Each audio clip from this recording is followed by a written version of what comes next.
there, my name is Robin, and welcome to English Grammar Now. Today, we're going to be talking about at, on, and in.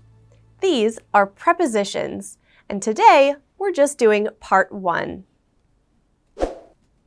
At, on, and in are very common prepositions, and we use them to talk about different things. In part 1, we're going to talk about how we use these prepositions to talk about time. So here's some examples with these prepositions. I went back to school in 2021. My birthday is on September 23rd. We'll leave at 12:30 p.m. First, let's start by looking only at the preposition at. There are some kind of situations where we usually use this preposition. One of those situations is if we're talking about a particular point on the clock. So if you're talking about an exact time, you'll use at. Here's some examples. I'll see you at 5 o'clock. The class starts at 7:35 a.m. These are both specific times that you could read on a clock. We also use at if we're talking about a point in the day. We have a few different words to talk about this. One of them is noon. The other one is midnight. They're both 12 o'clock, depending on which kind of clock you use. There are two more points in the day that we often talk about. One of them is when the sun comes up. This is called dawn. The other one is when the sun goes down, and we call this sunset. For all of these points, we would use at. So for example, we will leave at noon. The bird woke me at midnight. Now, if you're using British English, we would also use at if we're talking about the weekend. We would say at the weekend. But if you're not using British English, hold on until we talk about the preposition on. Our next preposition is on. Now, we use this in different kinds of situations from at. The first kind is if we're talking about a date. For example, if you're looking at a calendar, you'll use on to say which day. Here's an example sentence. The next holiday is on September 14th. We also use on if we're looking just at 1 week and we're talking about what day of the week it is. Some examples might be, I'll be there on Friday, or we go swimming on Fridays. You can see that one of these is a specific day, and the second one is every Friday, so it's a habit. But we'd use on in both of these situations. Another reason we use on is if we're talking about a special date, like an anniversary or a birthday. So an example sentence might be, did you see him on your birthday? Here's that note about American English. If you're using American English, you'll talk about the weekend using on. So you would say, on the weekend, instead of the British, at the weekend. Now let's look at our third preposition, in. We use this in totally different situations as well. The first one is if we're talking about a part of the day. Not a point in the day like at, but a whole part. For example, morning, afternoon, or evening. So we would say, I'll stop by in the morning. We also use in to talk about months and years. So here's some example sentences. He started work in April. We moved here in 1997.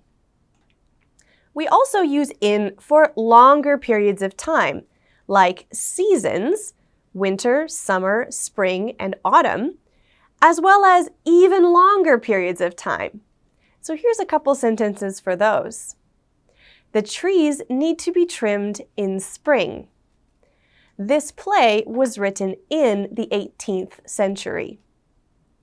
So those are some situations when we would use these three prepositions: at, on, and in. Now it's your turn to give it a try. You can take a look at these sentences and try to figure out which preposition is missing from the blank. You have to choose between at, on, or in. See if you can remember the situations we talked about. Go ahead, give it a try. Here's the answers for those blanks. Number 1, I'll see you on Friday. Number 2, the baby woke up at 5 a.m. this morning. Number 3, my sister has planned her wedding in May.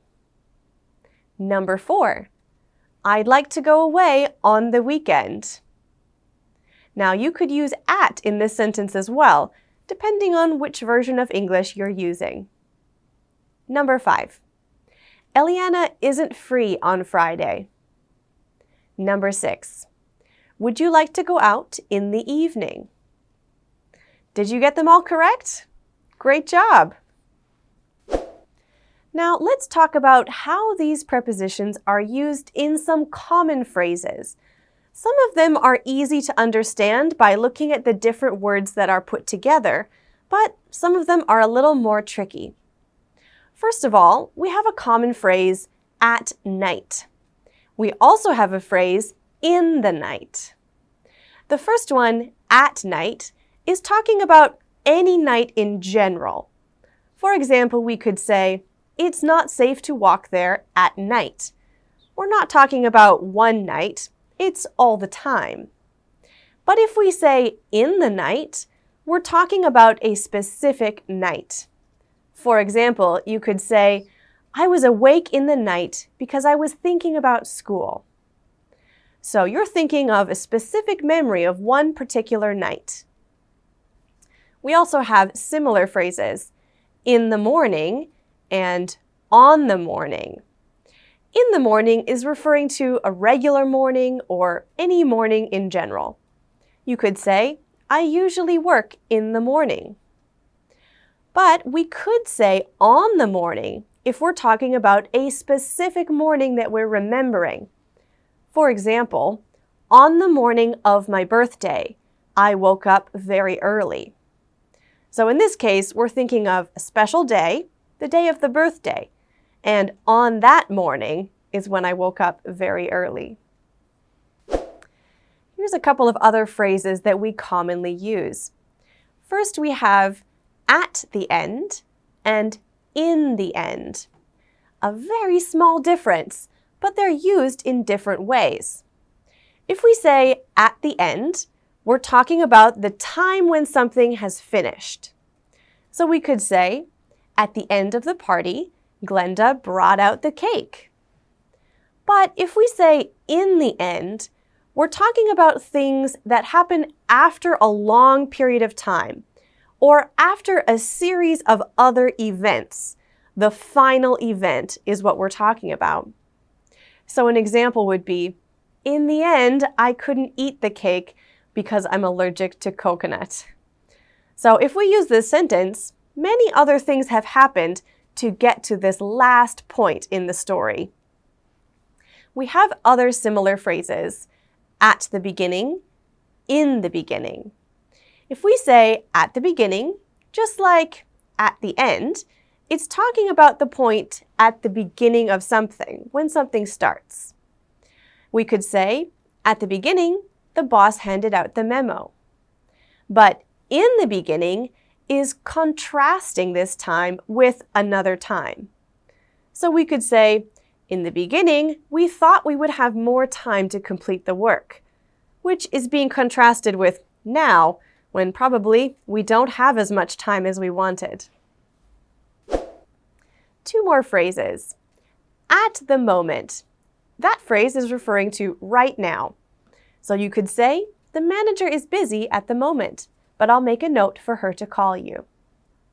We also use in a lot of phrases with time to talk about how much time is needed for something. For example, I'll be down in 5 minutes. He ran the marathon in 6 hours and 20 minutes. The project is due in 3 weeks. Here's another chance for you to try it out. You can take a look at this notebook that tells some information about Derek's plan for his week and write out 5 sentences describing what he's going to do and when. Make sure to use at, on, and in carefully. Go ahead, give it a try. Here's one way we could write out the information from the notebook. Maybe yours is a little different, but you can take a look at what I've got here. Number 1. Derek is meeting Sam at 2:30 on Monday. Number 2. Derek is going to the cinema in the evening on Tuesday. Number 3. Derek is phoning Chris on Wednesday. Number 4. On Thursday, Derek is meeting the teacher at 4 p.m. Number 5. On Friday, Derek is going to Jim's party in the afternoon. Did you remember that if there is a specific time, like 2:30 or 4 p.m., we need to use at. If it's a day of the week, Monday, Tuesday, or so on, we use on. Great job! One more thing we're going to look at, which is sometimes we don't use a preposition. This is true if we're using words like next, last, this, that, these, or those, or the word every.